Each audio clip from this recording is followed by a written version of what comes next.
écouté, vous avez vu qu'Isabelle a beaucoup parlé de pratique et de formation continue initiale. Et donc là, je vais passer la parole à Gilles Orliaguet, qui va nous parler justement du champ compétences, en tout cas formation initiale et formation continue.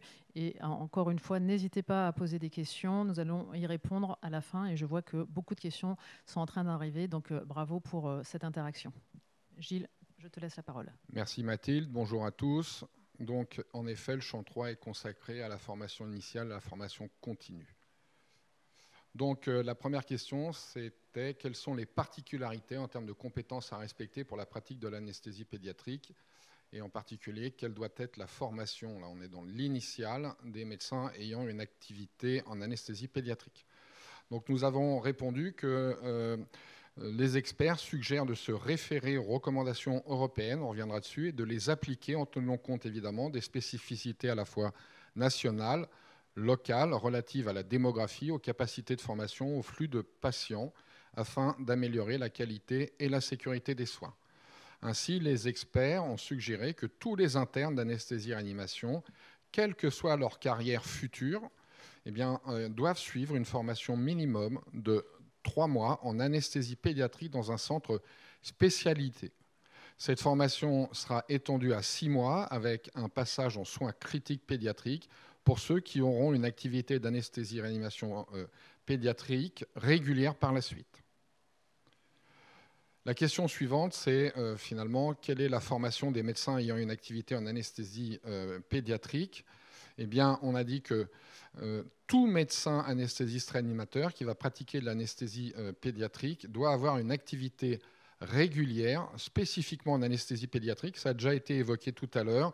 On a finalement réussi à tomber d'accord pour dire une activité régulière, c'est quoi? C'est au moins une demi-journée par semaine et qu'en plus, évidemment, il assure l'actualisation de ses connaissances et le maintien de ses compétences en anesthésie pédiatrique au moyen de programmes individuels de formation dans le cadre défini par la certification périodique des professionnels de santé, de nouveau pour améliorer la qualité et la sécurité des soins.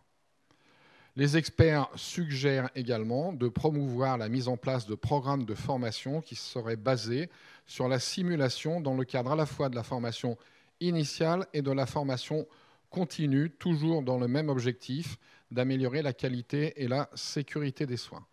Alors, on va voir un petit peu maintenant sur 3 à 4 diapositives sur quoi on s'est appuyé pour vous présenter ces recommandations. Tout d'abord, sur la formation initiale, je reviens 2 secondes sur les recommandations européennes qui ne sont pas nouvelles, vous voyez, 2004. Eh bien, qu'est-ce qu'elles disaient en résumé? Que pour tous les internes, quelle que soit leur carrière ultérieure, eh bien, ils devaient faire au moins 3 mois de formation dans un centre pédiatrique spécialisé.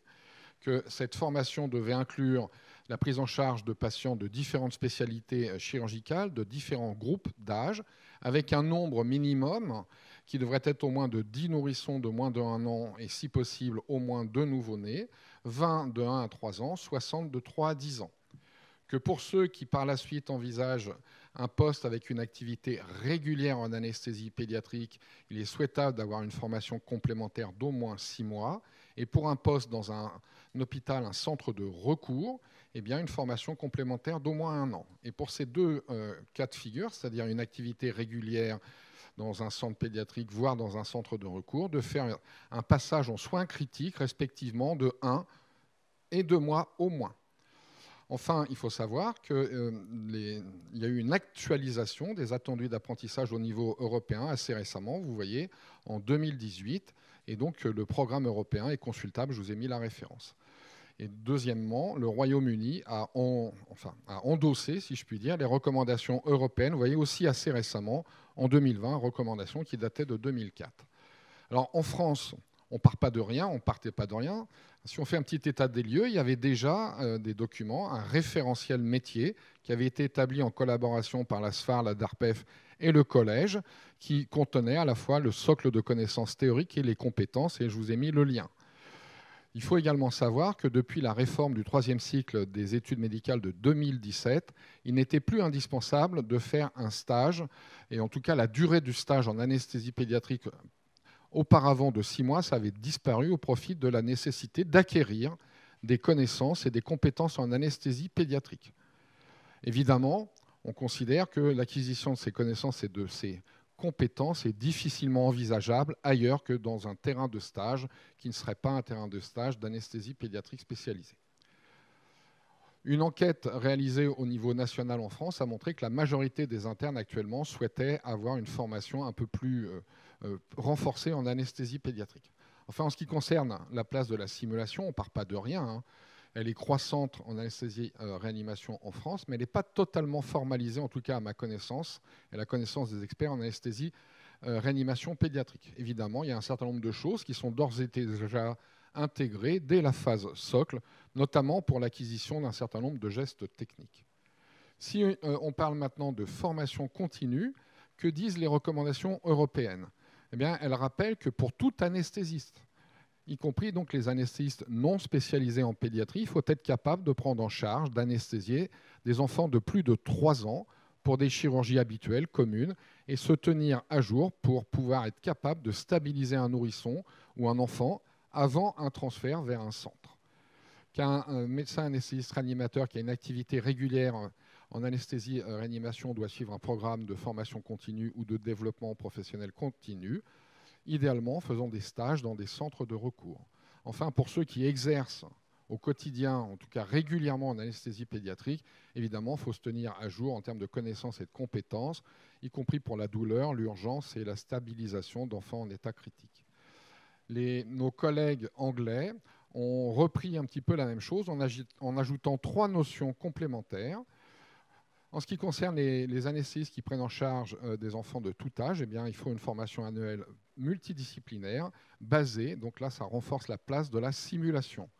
Pour tous les anesthésistes réanimateurs, une nécessité de mise à jour annuelle des pratiques avec des discussions de dossiers d'anesthésie-réanimation pédiatrique en réseau, donc avec des centres spécialisés, voire de recours. Et donc ça renforce l'importance, on en a déjà parlé, de la mise en place de réseaux régionaux. En France, eh bien, qu'est-ce qu'on a? On avait déjà un texte qui avait également été rédigé sous l'égide de l'ADARPEF, du Collège français des anesthésistes réanimateurs et de l'ASFAR, qui définissait les connaissances, les compétences à avoir en anesthésie-réanimation pédiatrique et également qui déclinait un petit peu pour les centres, qu'est-ce qu'ils devaient remplir comme conditions pour pouvoir former des jeunes en anesthésie-réanimation pédiatrique.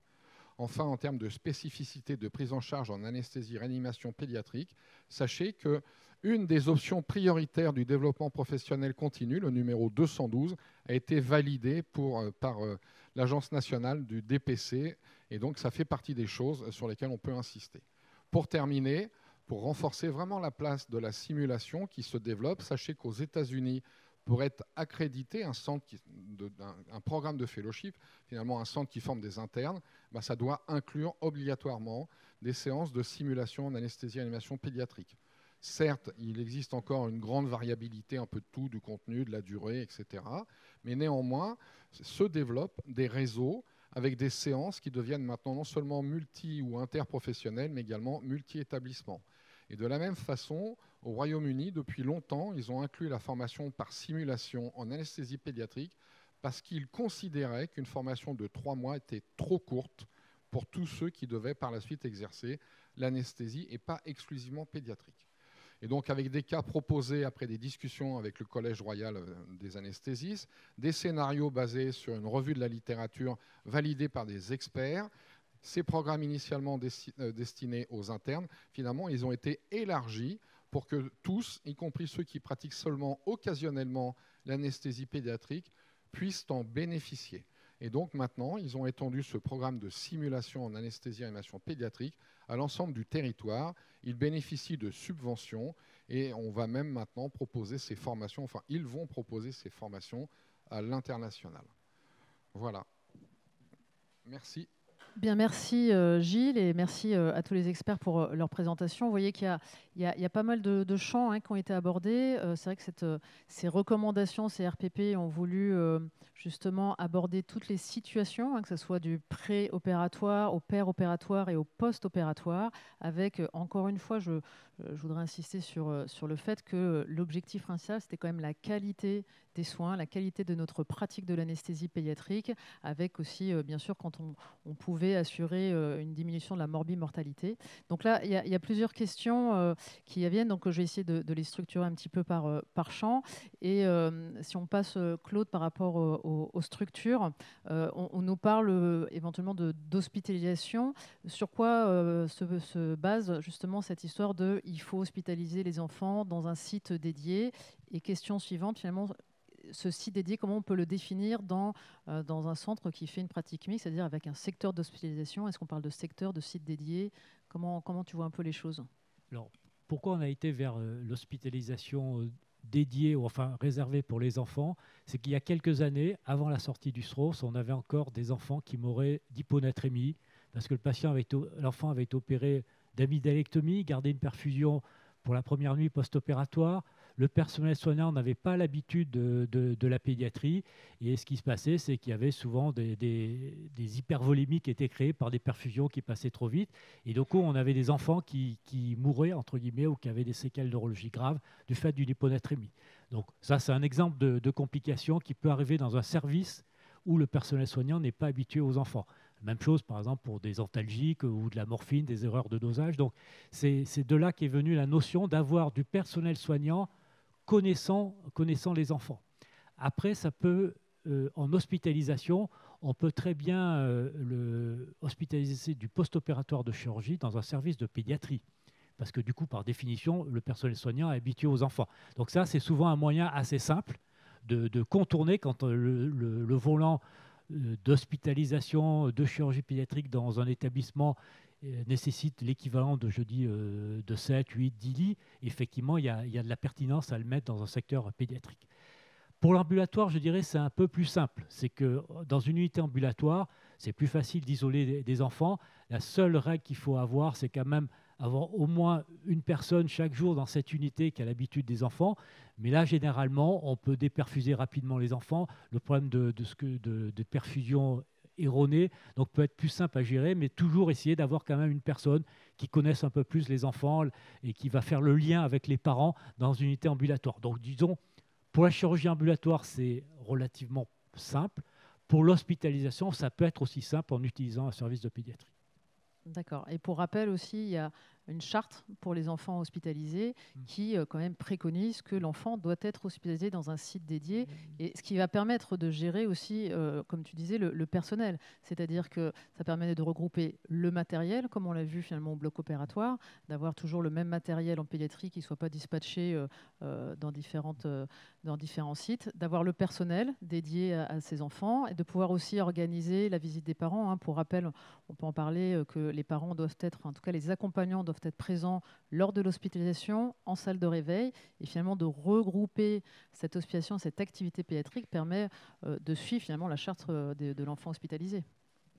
Oui, ça c'est vraiment un point important, surtout la présence des parents et pouvoir donner la possibilité à ce que les parents accompagnent leur enfant dans tous les circuits. Ça a été même repris dans le décret sur les autorisations de chirurgie.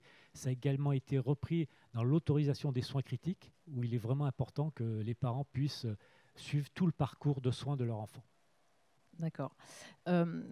Isabelle, tu as parlé d'équipes dédiées. Alors là, il y a des questions intéressantes, parce qu'on parle d'une équipe dédiée pour faire l'anesthésie pédiatrique. Est-ce que tu penses qu'il va falloir aussi une équipe dédiée? Est-ce qu'on peut différencier pour les moins de 3 ans ou pour les moins de 1 an? Ou alors c'est une équipe dédiée pour les 0-10 ans?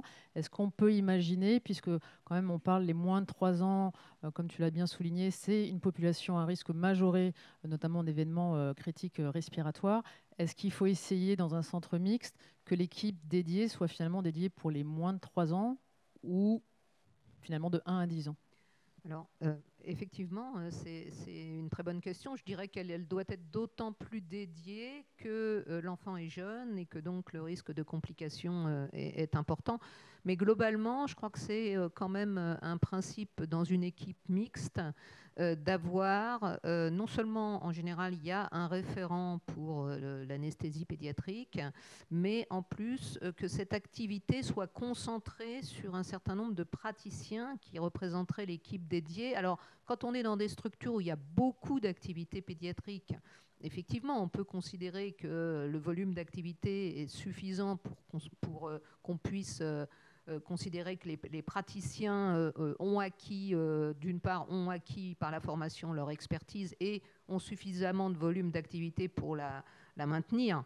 Mais voilà, la notion d'équipe dédiée, évidemment, elle est plus importante pour l'enfant de moins de 3 ans, je dirais. Mais néanmoins, elle reste, à mon sens, et c'est comme ça qu'on a vu les choses, elle reste importante, même pour l'enfant de 3 à 10 ans, parce qu'il reste des spécificités de complications, des spécificités de pathologie aussi, donc de prise en charge péropératoire. Donc je pense que ça doit rester un principe pour l'enfant, et c'est d'autant plus nécessaire que l'enfant est jeune, bien sûr. Oui, tout à fait. Et puis, comme tu dis, de regrouper cette activité, parce que finalement, une question des internautes en disant on fait à peu près 260 par an, mais finalement que 40 enfants par an de moins de 3 ans. Donc, si vous faites une équipe dédiée seulement pour les moins de 3 ans, finalement, l'activité, elle va être réduite. Alors que si on crée une équipe dédiée et qui a bien montré une diminution de la morbimortalité, on arrive justement à avoir encore plus, à acquérir encore plus cette expérience, et c'est là où l'objectif principal de cette équipe dédiée. Oui, c'est d'autant plus important, que les enfants sont jeunes, les enfants pris en charge sont jeunes, et d'autre part que le volume d'activité est relativement faible. Tout à fait.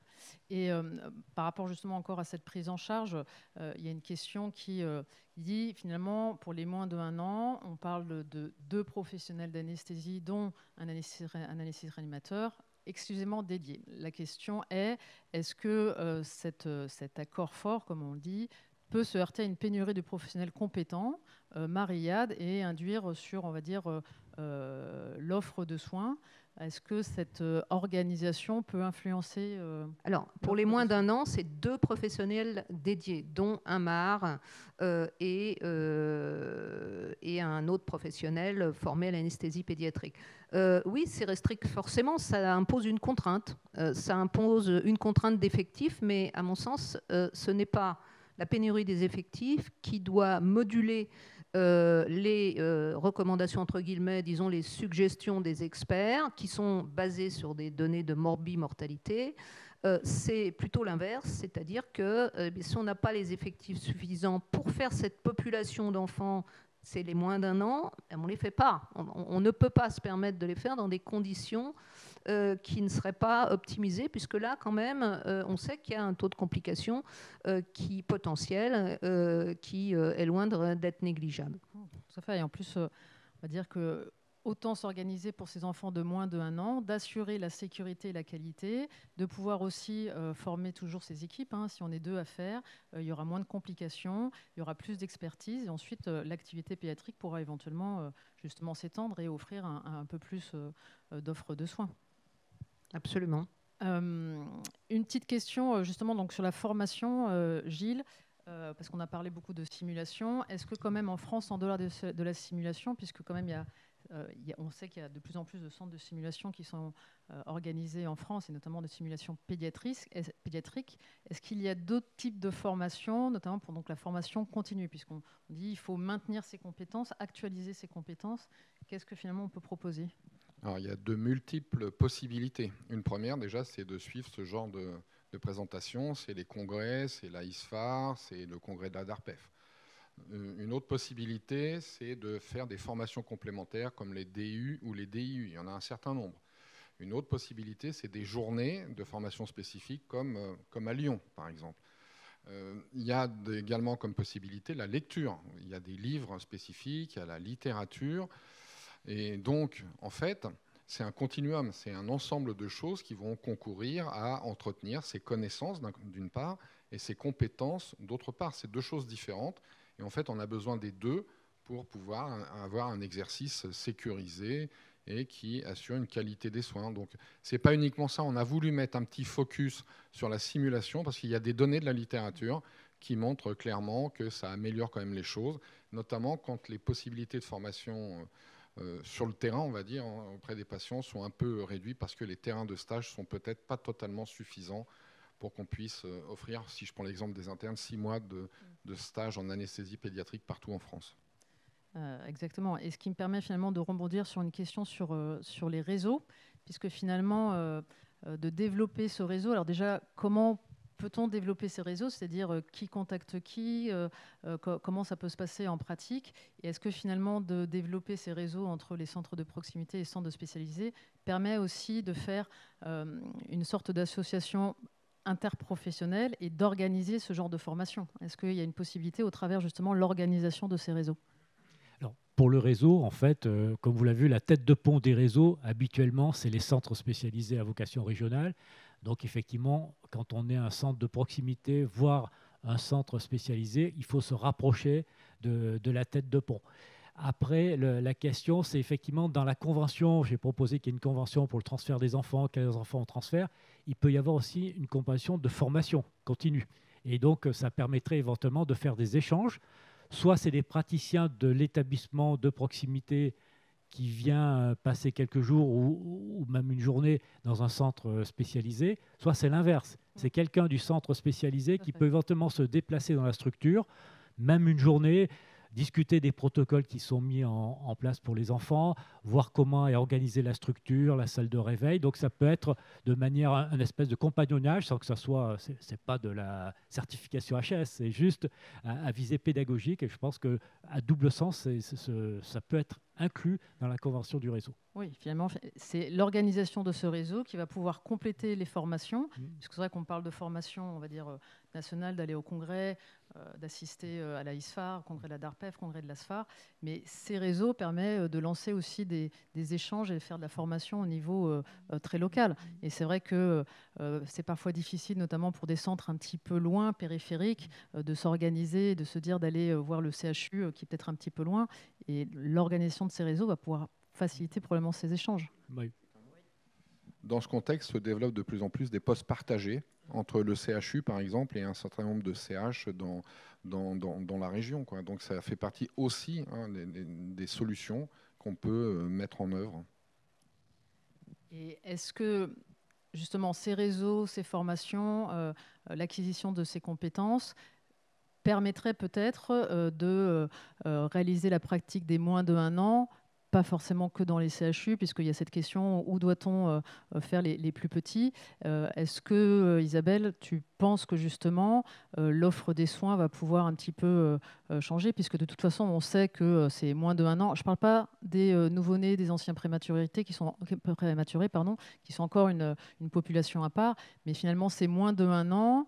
On le voit, plusieurs centres peuvent le faire, à condition, bien sûr, d'appliquer et de s'organiser. C'est important pour la sécurité des patients, il faut s'organiser. Bien sûr. Donc, l'objectif n'est pas du tout de faire tous les moins d'1 an dans les centres spécialisés régionaux, les CHU, quoi. En fait, ce n'est pas du tout le cas. D'ailleurs, les CHU ne sont pas en capacité de le faire. L'objectif est simplement de faire en sorte que l'organisation permette aux praticiens d'assurer la sécurité des soins dans cette population. C'est une population, on le sait, qui est quand même plus vulnérable, dans laquelle on est confronté plus facilement à des incidents critiques, que ce soit des incidents respiratoires ou cardiovasculaires. On le sait, ça a été parfaitement montré. Donc, les suggestions qui ont été faites avec 2 praticiens dédiés pour cette catégorie de patients, oui, elle est contraignante, mais elle n'est pas impossible et finalement, elle conduira aussi au confort des praticiens, une meilleure prise en charge, enfin disons une prise en charge sécurisée pour les enfants et un confort de prise en charge aussi assuré pour les praticiens parce que eh bien, c'est un exercice qui n'est pas dénué de risques et de stress. Voilà. Et d'autant plus que si on est 2 praticiens formés justement à anesthésie pédiatrique, ça permet aussi de renforcer cette expérience, l'acquisition de ces compétences. Absolument. Alors que si on est tout seul, c'est un petit peu différent aussi en termes de partage et de formation. Et cette organisation, notamment pour les moins de 1 an, est-ce qu'elle est valable pour tous les gestes, même si par exemple c'est des gestes courts? Est-ce qu'on peut se dire que, en fonction de la durée du geste, on peut faire des exceptions ou Alors, ce qui est écrit. Néanmoins, bien sûr, on l'a mis. L'organisation en termes d'effectifs, elle reste sous la responsabilité du médecin en charge de l'enfant. Ça c'est certain. Voilà. Après, ce que l'on a préconisé, c'est quand même pour diminuer les complications périopératoires. Oui, sachant voilà. que les complications ne sont pas forcément liées à la durée de la chirurgie. Il peut y avoir des actes très courts avec un patient à haut risque, avec les complications, comme des gestes très longs, sans qu'il y ait vraiment plus d'incidence de Absolument. complications. Et effectivement, c'est contraignant. Hein. C'est contraignant dans cette population de moins de 1 an, mais aussi, on sait bien sûr que c'est la population la plus vulnérable. Donc, l'objectif de ces recommandations, ou plutôt de ces recommandations de pratique professionnelle, c'était quand même d'augmenter la sécurité des soins pour les jeunes enfants. D'accord. Et justement, pour cette organisation, il y a une question sur est-ce que si on applique ces préconisations pour l'enfant, avec une IAD dédiée à ce cas-là, est-ce que le médecin, donc a priori, peut faire 2 salles? Est-ce qu'il peut faire une salle pédiatrique et une salle adulte? Les questions, on va dire pratico-pratiques, oui, c'est l'avis de... Pourquoi pas? Ce qui est marqué dans les textes, c'est qu'il faut que ce médecin ait une formation spécifique à l'anesthésie pédiatrique et une pratique régulière de l'anesthésie pédiatrique, moyennant quoi, selon ce qui est écrit, oui, c'est possible, à partir du moment où vous avez une infirmière anesthésiste dédiée au cas avec une activité régulière en anesthésie pédiatrique. Oui, et qu'au niveau adulte, le patient soit aussi surveillé. surveillé. Ce soit pas un anévrisme dans la salle d'à côté. Mais moi, je fais confiance aux praticiens. Je crois qu'on peut faire confiance aux médecins anesthésistes réanimateurs. Les gens ne prennent pas de risques inutiles. Donc là, effectivement, on a cadré un peu les choses. Mais il faut avoir confiance dans le praticien, dans la façon dont il évalue ses compétences également, ça c'est un point important, et dont il assure le maintien de ses compétences. D'accord.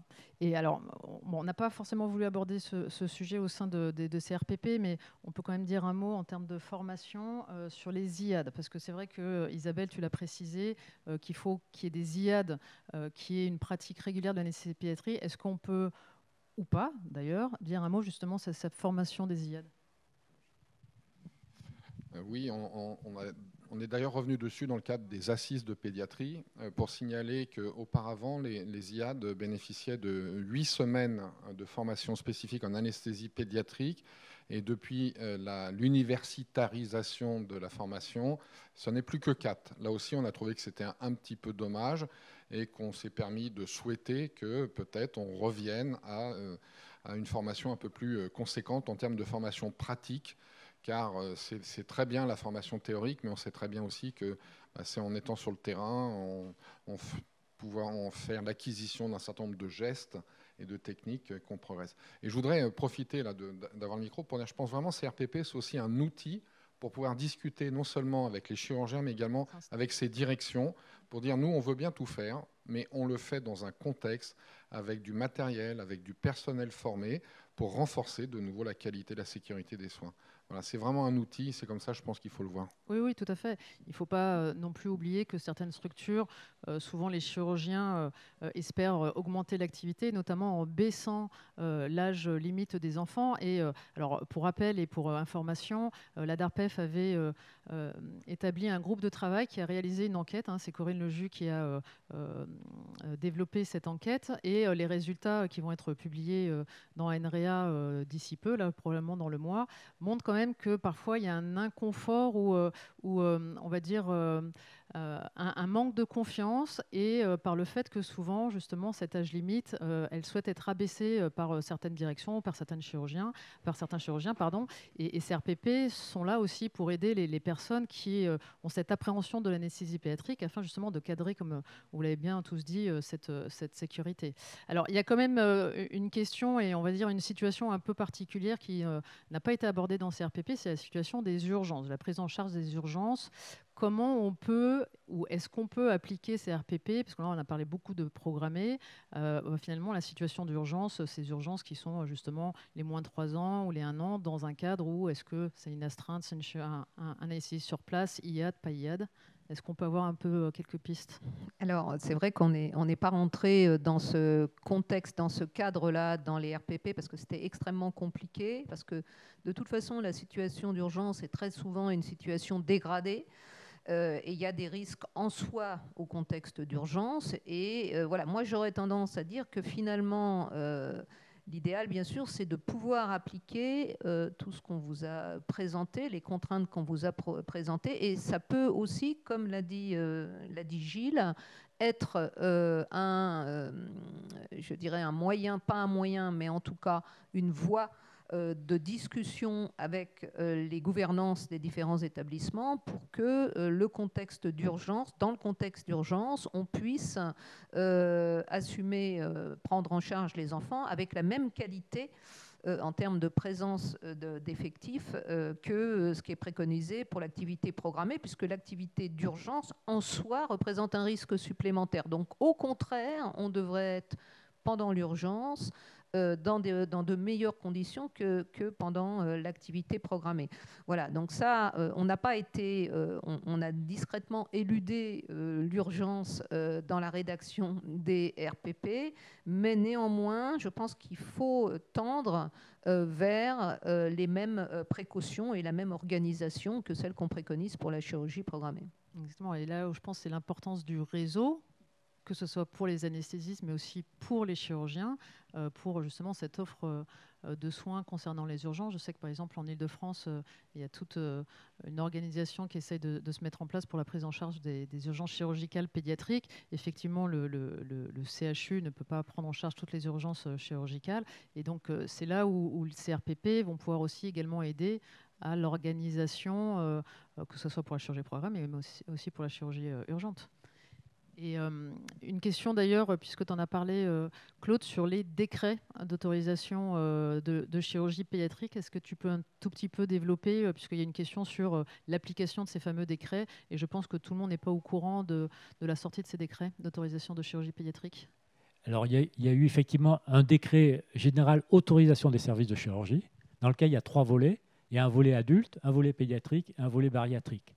Dans le volet pédiatrique, on a été donné que la chirurgie pédiatrique, c'est les moins de 15 ans.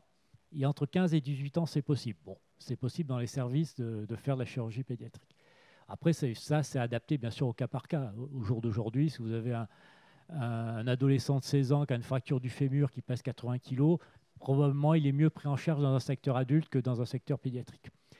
Pour ce qui concerne les autorisations pour les praticiens, pour les chirurgiens, ils ont considéré 2 volets, c'est-à-dire que si vous n'êtes pas un service de chirurgie pédiatrique, vous êtes un service de chirurgie adulte, des chirurgiens pédiatres pourront avoir une activité à condition qu'ils puissent montrer qu'ils ont une formation, qu'ils ont une expérience en chirurgie pédiatrique.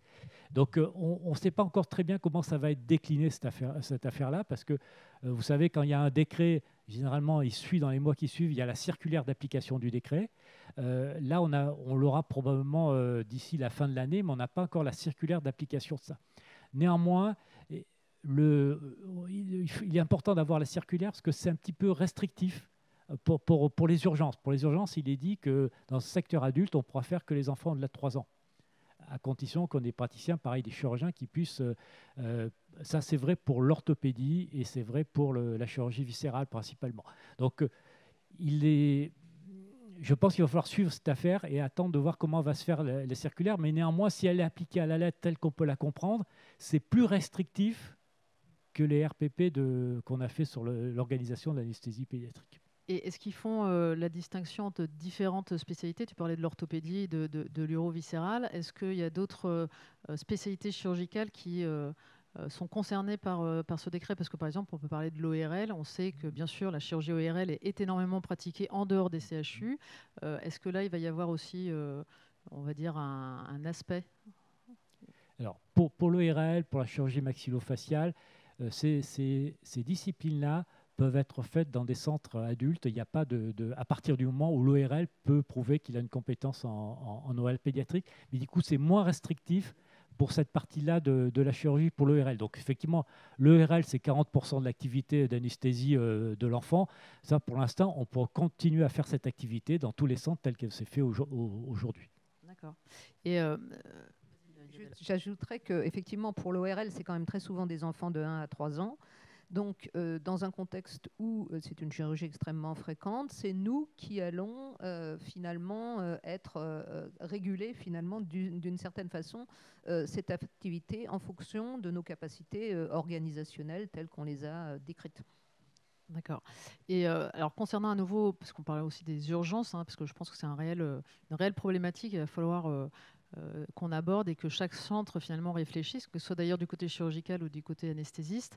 Est-ce qu'en termes de formation, puisque on parle de formation pour la programmer, mais effectivement il va falloir aussi que les praticiens, et finalement tous les praticiens, se forment à la prise en charge de ces urgences, hein, puisque on dit une équipe dédiée, mais quid de la nuit et comment justement essayer d'organiser cette formation pour finalement tous les chirurgiens, pour les urgences chirurgicales qui arrivent la nuit. Est-ce qu'on a une petite piste Tous les anesthésistes, j'ai dit tu veux dire. Oui, oui, pardon. Les chirurgiens. Juste, mais les chirurgiens aussi doivent être formés à cette chirurgie pédiatrique. Je vais passer le micro à Gilles, mais je dirais que oui, il faut que les praticiens qui sont susceptibles de prendre en charge des enfants en urgence, même au-delà de 1 an, soient formés à l'anesthésie pédiatrique. Et il y a beaucoup de CH qui s'organisent de cette façon, puisque nous, on en voit passer beaucoup pour la formation. Et effectivement, toute l'équipe se forme, même si finalement, ce ne sont pas forcément ceux qui en font le plus qu'on va voir nous, mais les praticiens, comme ils sont susceptibles d'être confrontés à l'urgence, eh bien, ils viennent se former. Excuse-moi, Gilles. Pour compléter, je dirais 2 choses. D'abord, les urgences, ce n'est pas que la nuit. Et donc, on peut déjà s'y former en journée, à la fois chez soi, et puis en allant, comme on l'a dit, dans le cadre de réseau, peut-être voir un petit peu ce qui se passe dans le centre de référence avec lequel on est associé dans le cadre de la convention. Et puis, je reviens sur la simulation, qui est quand même un très bon modèle pour travailler aussi en équipe, parce que dans l'urgence, il y a en effet l'aspect technique, mais il y a aussi l'aspect gestion humaine, communication, etc. Ce sont des choses qui peuvent se travailler dans le cadre de la simulation. Donc la somme des deux peut faire qu'on devient un peu plus familier avec la prise en charge en urgence.